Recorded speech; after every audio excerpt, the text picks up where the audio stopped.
Welcome to The Explainer. Today we're breaking down the essentials of mental well-being. Okay, so we hear the term mental health constantly, but is that the same as mental illness? Well, think of ill health as just not feeling great.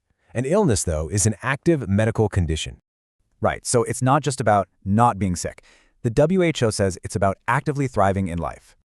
You know, life gets tough, so it's super important to spot the warning signs in yourself and others. On the inside, you might notice things like brain fog, worrying more, or just feeling completely overwhelmed. And those feelings can change your behavior, right? Like sleeping differently or starting to avoid your friends.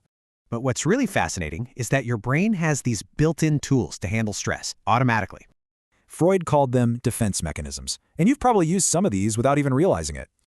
Okay, first up, denial. This is basically just refusing to accept something that's actually happening.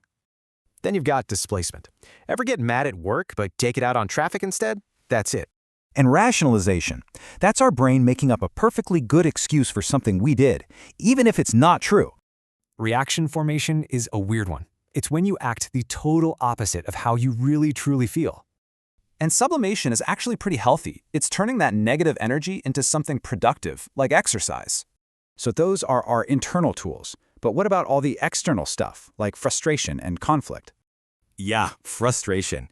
It's that feeling you get when something or someone is blocking you from what you want.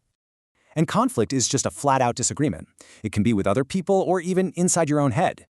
That internal conflict? It might be choosing between two great options, two awful ones, or one with major pros and cons.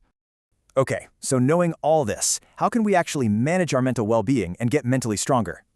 Well, health professionals tend to look at it in 3 stages of prevention, each with a different goal. It boils down to stopping problems before they start, catching them early, and managing the long-term recovery. And for those everyday conflicts, you have options too. You can avoid them, compromise, or even collaborate. See, taking care of your mental health is a skill you can build. So the real question is, which tool will you use first?